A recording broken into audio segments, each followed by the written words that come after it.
What a performance from Gilles Thomas. The young Belgian comes to Paris, tries to play down all the championship talk, tries to play down the fact that Hermitage Cologne is regarded by many as one of the best horses in the world, tries to play down the fact that he is producing young talent, he is qualifying on 9-year-olds, and tries to play down that this may well be a season for Gilles Thomas that we thought was perhaps last year, that this could be a season that he wins the entire LGCT championship.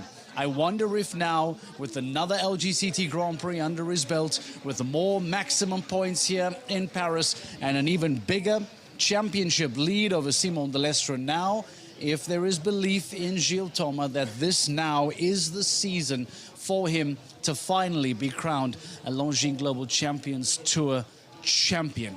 That might be the first question that I ask him when he makes his way into studio in a few moments' time. Take nothing away from the rest of the podium. Dennis Lynch playing it very smart. And Lily Keenan, by the way, an absolutely outstanding round. Very early to go, only second. Jumps a double clear, sets a time at 44.59. And it proves to be enough to see her on the podium, despite the best efforts of Natalie Dean, Kathleen Ackermann, and Christian Ullmann. Let's remind you of the results as to how things end here in Paris tonight. It belongs to Gilles Thomas, the young Belgian, who continues to shine, this time under the Eiffel Tower, as he finishes in first place in a time of 42.92. As mentioned, Lily Keenan and Dennis Lynch make up the rest of the podium. Kathleen Ackermann might be kicking herself. She was incredibly quick, lightning fast, in fact. Her time even faster than that of Gilles Thomas. But perhaps in not knowing how much time she had, went a little faster and had a very late fence fall. If she had the time in the bag, she may well have added an extra stride, and we could be looking at a completely different winner. But that is show jumping. Nicolas Philipparts, the first man to qualify for today's jump-off, came home on 8. Natalie Dean on 9. And Christian Ullmann, who had a refusal at the rollback, that very intriguing rollback that Andreas Schouw talked about earlier on.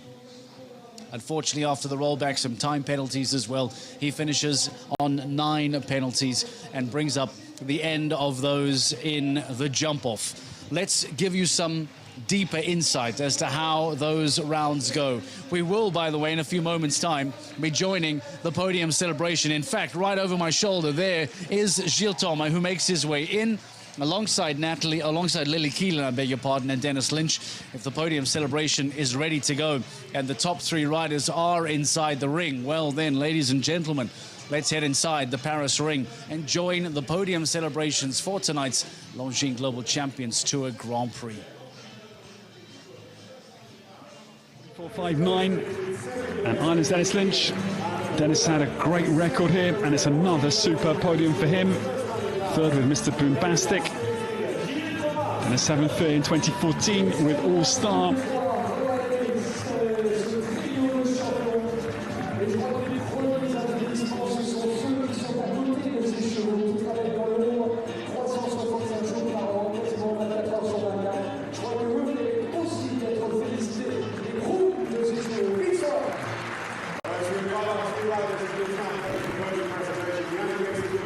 The top 3 riders this evening dismount their horses. Mr. Boombastic, Faster, and Hermitage Cologne will come under groom control whilst the winning 3 riders will come to the podium.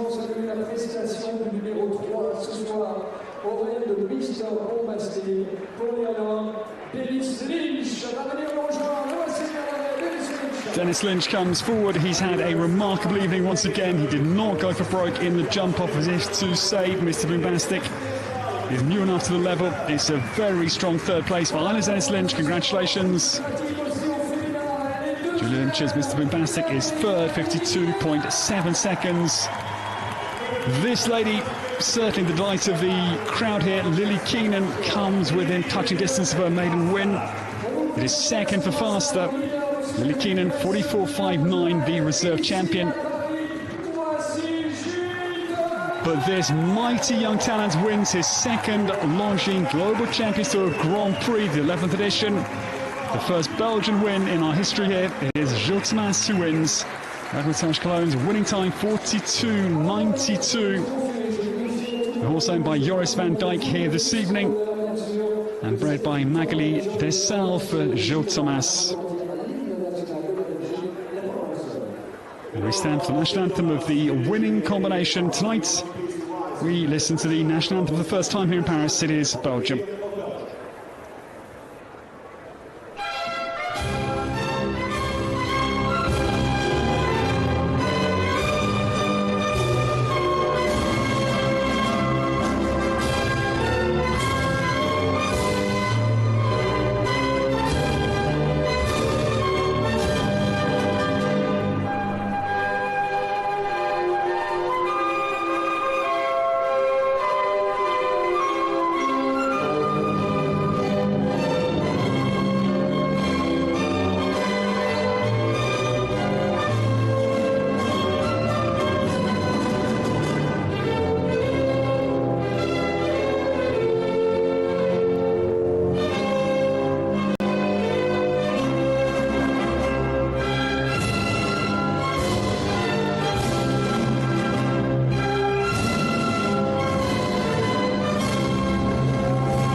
Extends his season advantage, leader coming into the leg here in Paris, and he goes ahead of the entire Longines Global Champions Tour field this year in 2025 with his second win on the Longines Global Champions Tour. The Grand Prix of Paris goes to Gilles Thomas, the 11th edition.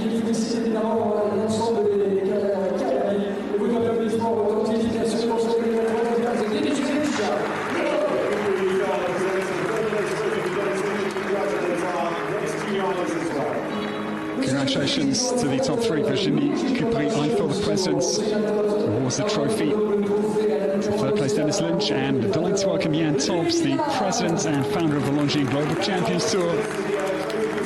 So the trophy goes to Lily Keenan for a brilliant reserve place for Lily, and Gilles Thomas. Jan Tobbs' handshake to this young master for Belgium, his second Longines Global Champions Tour Grand Prix win. And delighted to welcome forward Mr. Bertrand Delvert, managing director of the Swatch Group France, to award the Longines timepiece to Gilles Thomas for another sensational accolade on his quite extraordinary young career. Hermitage Cologne still only 11, so what their future holds, we wait and see. And Gilles, as I reflect, moves very powerfully onwards. The season leader now has got a mighty advantage over the chasing pack at the halfway point of the 2025 season.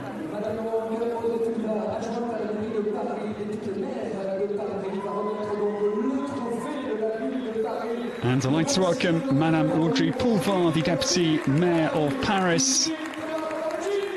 Audrey awards the winner's trophy to Gilles Thomas, and finally the moment realised where Gilles Thomas can recognise quite the significance of his achievement tonight here in the French capital.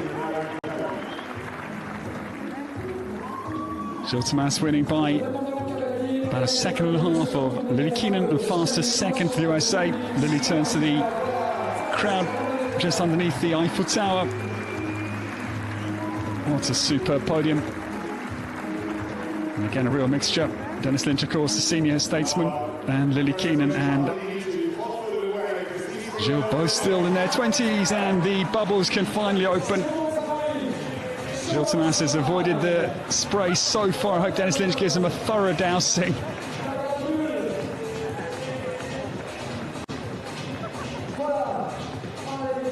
Well, not exactly escaping the bubbles. He takes a good faceful to celebrate the moments that Gilles Thomas wins his second Longines Global Champions Tour Grand Prix. The win in Shanghai, his debut last year. And Gilles finally can taste success after another wonderfully constructed round with Hermitage Cologne in the jump-off. He wasn't sure whether to go for the win. Niels Brunsels told him that the win was potentially there at the time he thought could be beaten of Lily Keenan. It had to be executed, and this incredible young marksman from Belgium did just that.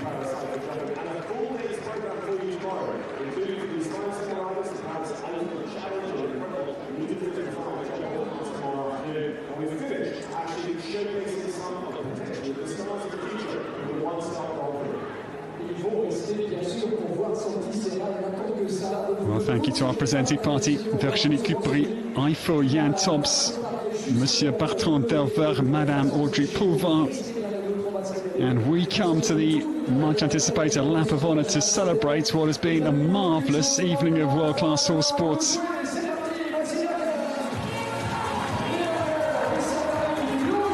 Two and a quarter hours later, we can declare the winner of the 11th edition of the Longines Global Championship Grand Prix of Paris. It is Gilles Thomas who strikes another Grand Prix win with us, his second win on the Tour. Shanghai last year, Paris this year. And the season leader goes ahead even further. Lily Keenan is second with Faster. And Dennis Lynch has a very good podium. Third place for Mr. Boombastic this evening. It is good night from the Champ de Mars from the... Are we looking at the best in the world? That becomes a talking point now. And at what point, if not now, do we start considering Gilles Thomas as the best in the world? Questions being asked about Hermitage Cologne. Is that the best horse in the world at the moment? Talk to me about ratings, talk to me about performing under pressure, but talk to me about general performance and skill set. And I have a feeling that many people are going to answer yes to all of those questions. A true championship contender in 2025. The night belongs to Gilles Thomas, who now picks up a golden ticket and will go to the 2025 GC playoffs that take place in Prague and will now compete in the LGCT Super Grand Prix. He is the latest name on the golden ticket holder. Let's remind you as to which riders have now secured golden tickets in the 2025 season, going all the way back to Doha, stage 1, with Boni Ami and, of course, the incredible Abdel Said, who goes on to secure the first golden ticket of the season. That's where 2025 all kicked off and where it all began, going back to Doha for Abdel Said. But, of course, there were a handful of other tickets that then followed shortly after that as well, because from Abdel, we then move on to the next stage. There are new tickets to be handed out each and every single time. Because, let's not forget, from Doha, we then move on to the second stage. We had Mexico City, Emanuele Kimeli, the man who picked up his victory and golden ticket there. From the Mexico City stage, we then move very, very quickly on from there as we start heading abroad and we start moving onto the really, really vast, beautiful new stages as Scott Rash goes through to Shanghai and picks up a victory. What a famous win that was, as he now continues to add to his LGCT championship record. If I'm not mistaken, in fact, now the current championship or current record holder for LGCT wins. Scott Brash, who was once alongside Ben Mayer having that fight for quite some time. But after 2 wins already this season, we'll show you the second Scott Brash as well. He goes on to win in Shanghai, but he then fast forward as we then make our way through to Madrid. Madrid, so often an incredible stage that produces really, really exciting results. You remember Edwina Tops-Alexander a couple seasons ago, winning in Madrid without a jump-off? Well, there was a jump-off this year, and it was Yoli Mitlineo who was successful in Madrid. Her first ever LGCT Grand Prix win, and what a place to do it in the incredible, incredible grass ring that finds itself in Madrid. Yoli Mitlineo, the young Greek rider, victorious in Madrid. From there, we head into the French Riviera. It has been a busy build-up as we go to Cannes first. Harry Smolders, a former LGCT overall season winner. You remember that championship fight along with his very good friend as well, Michael van der Vleuten, a couple seasons ago. Well, Harry Smolders comes to Cannes and is victorious in one of the small sand rings in the French Riviera. And we pick up a wonderful victory for Gilles Thomas, who we'll have in the ring in a few moments' time, and get some reaction as well from the rest of the riders as we get thoughts from Dennis Lynch, who, by the way, now moves up to 3rd on the overall championship standings. Dennis Lynch is playing it incredibly quickly and incredibly smartly as well. This is the Walk of Fame. You see Gilles Thomas making his way into the studio, being surrounded by cameras, trying their best along with the trophy that'll be delivered into the studio.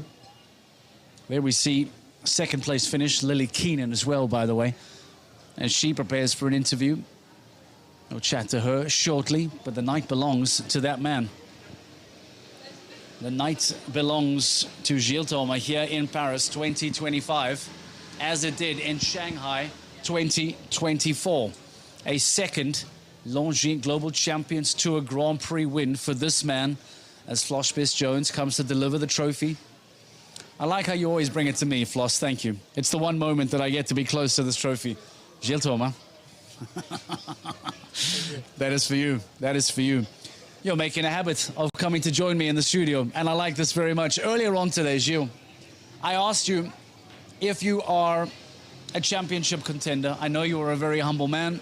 You say to me, no, it's still very early on in the season. I won't get overexcited just yet. You win yet again today, Gilles. In the overall, so we have to continue like this. But yeah, sure, if you can start the season like this, maybe we will skip some other shows and focus 100% on the global now, yeah. Is Hermitage Cologne the best in the world right now?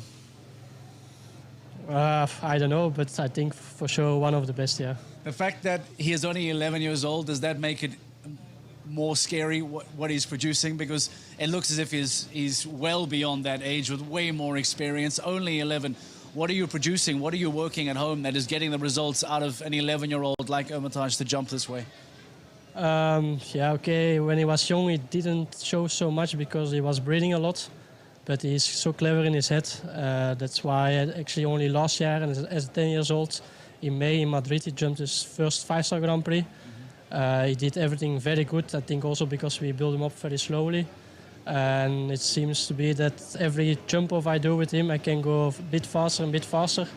And like today, yeah, he did an amazing job in the jump off. Let's talk about that jump off, and in particular that rollback, because it looked like a really difficult angle to have the rollback and approach that. That seemed to be the defining fence in that jump off. Talk to me about that line and how you were able to deal with it.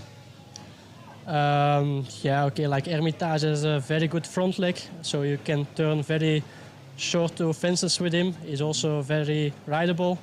So I only had to give him a nice forward distance, and actually already on fence number 1 and fence number 2 I had him good before my leg. And then yeah, I had the feeling the more I went to the jump, the better he started jumping, so then I knew I have to go for it.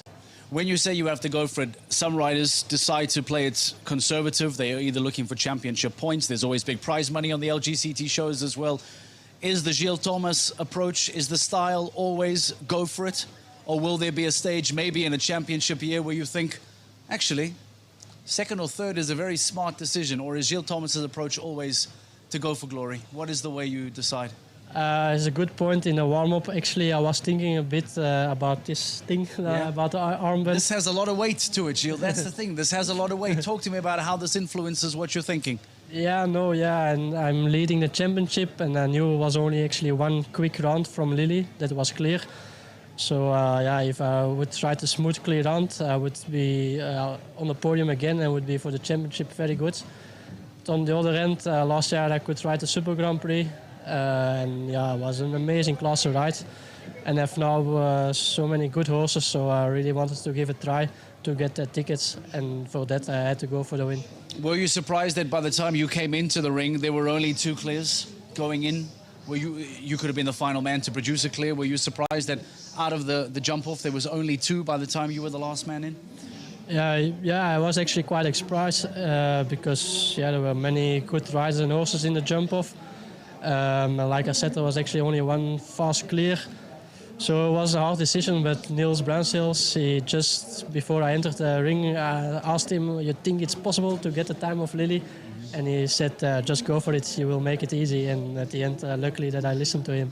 You had a victory in the LGCT in Shanghai in 2024. That took you to the LGCT Super Grand Prix at the end of the season last year. You now repeat that and will return to an LGCT Super Grand Prix. Having been there before, now booking your ticket there, how important will it be for you to have another shot at a Super Grand Prix title? Yeah, I could ride it already last year, so now I have a little experience in that kind of class. Now it's in another place, it's in Prague. It's a bit smaller ring than last year in Madrid. But we have been there already before, not Hermitage, but me as a rider. But let's not forget the teams. We are also very good in the teams at the moment, second in the overall. So, but luckily I have a few very good horses, so I don't know which horse I will ride in the Super Grand Prix, but that's actually good that I have a so many choices. Gilles Thomas, you are having an outstanding season, and we look forward to seeing it grow and develop. You're champion of Paris. He deserves a cold refreshment. He has certainly earned it. Let's hear from Lily Keenan, get her thoughts on her second place finish here in Paris as we say goodnight and thank you to your champion, Gilles Thomas. Lily, what a performance. Clearing the jump off and back on the podium, one better than 2022. What's going through your mind right now? Yeah, I am just so proud of my horse. I didn't know if I'd ever make it back here with him again. He suffered a couple injuries along the way, and he's such a fighter, and honestly, he feels better than ever. I definitely could have asked more in hindsight, but to be beaten by arguably the best horse in the world, it's a pretty great day. For sure, you were certainly a little emotional after round one. Can you tell us what this moment and result means to you? You said you've come back from injury, but give us a little bit more on that. Yeah, I've had this horse since he was 8 years old, and it's really been a journey. We jumped our first 5-star Grand Prix that he's ever done was with me, and we definitely had our hiccups, but he's just such a fighter, and I feel he really gives me absolutely everything. So, yeah, I was emotional already with round one, and then to just really pull this off. I'm so excited for the upcoming shows, and yeah, I'm a bit at a loss for words. Pipped at the post, but what a way to secure a podium in one of the most iconic locations in the sport. How special was it to ride here in Paris tonight? Yeah, Paris is one of my favorite cities in the world. It is just so romantic and magical. I really hope that I get to come back many times and to do the sport that I love with horses and really live my passion here is so special, and what a better place. Fantastic, well done, all the best, and we'll see you next time. Gilles Thomas, without a doubt, is winning over fans every single stage, and this man continues to impress. And now will once again go to an LGCT Super Grand Prix, as he points out, this time going back to Prague. That's a reminder for you, by the way, if you are not up to speed with the calendar, if you're not up to speed with how things are looking, the LGCT Super Grand Prix, the GC playoffs, return to Prague in 2025. We've heard from Lily Keenan. Let's hear from Dennis Lynch, who, by the way, moves up to third on the overall rankings. Playing it smart, playing it conservative in today's jump-off. He picks up big championship points and makes himself a championship contender. Let's hear from Dennis Lynch. Dennis, a textbook clear and a place on the podium. How would you sum up your round today? Thank you, Gemma. Yeah, tactically that was always the plan, you know, try and jump 2 clear rounds with him. He's a novice still at this level. It would be his probably second 160 Grand Prix in his career. We've given him plenty of time to develop. It belongs to my wife Julia, and she did all the producing, and I took over the ride last year. So, you know, it was to give him the best feeling, and I think he had a good feeling in both rounds, especially in jump off. I didn't ask anything. I thought go in and keep it steady and keep him balanced, and he answered beautifully and he jumped fantastic. So I was delighted with that. With the championship race heating up, I can share you've catapulted back up to third place. How important was this result for your championship season in mind? A championship season, yes, good question, Gemma. First of all, is the team, you know, and I'm here because of New York Empire, so them 2 rounds I ride for them. They're the most important, and what comes after that's a bonus. So, no, the championships, there's not a race there. It's the team comes first. That's why I'm here. Thanks to Georgina, and that's the goal, to be good in the teams, and this is a bonus. If we pick up something on the way, you know, that's fantastic. Finally, a word on the venue. This location under the Eiffel Tower must be a little bit surreal. Yeah, I've been here many times as many of the great venues, so very, very lucky to be able to take part and to be here. And yeah, a fantastic atmosphere again. But always the French are. They're very knowledgeable and real horse country, so we love coming here. Fantastic. Congratulations and celebrate hard. Championship hunt for Dennis Lynch, playing it smart, being conservative with his time, but keeping the fences up, getting onto the podium and getting a handful of points that now takes him to third place on the overall rankings. We talk about this being the season of Gilles Thomas, but let me give you an idea as to exactly why I'm saying that. Because of the space, the breathing room, the cushion, call it what you like, the amount of difference between first and second is starting to grow and grow. Now, 40 points being the difference. That is an entire LGCT Grand Prix worth of points that Gilles Thomas has now provided himself as breathing room. Simon de Lestre did not get into the jump-off today. It was not the Parisian dream for the Frenchman. While Dennis Lynch, as we said, now moves up to third. Two-time LGCT winner already in 2025. Scott Brash up to fourth. Andreas Scout in 5. Max Kuhne, the defending LGCT champion, he is up to 6 despite not making it into the jump-off here tonight. Jerome Guéry, Kathleen Ackermann, Christian Kukuk and Nadia Peter Steiner, who now moves inside to the top 10 as well. That's an impressive performance for Peter Steiner as well. But it is all about Gilles Thomas. It is all about a 40-point lead at the top of the Longines Global Champions Tour standings. We now take a break. We catch our breath. We have a cold shower, we freshen up, and we see you in a couple of days' time as we get ready for the next stage on the Global Champions League and, of course, on the Global Champions Tour as well from Longines. We'll see you in a couple of weeks' time in Monaco for the next stage. Good night, and thank you very much, Paris. We'll see you soon. Bye-bye.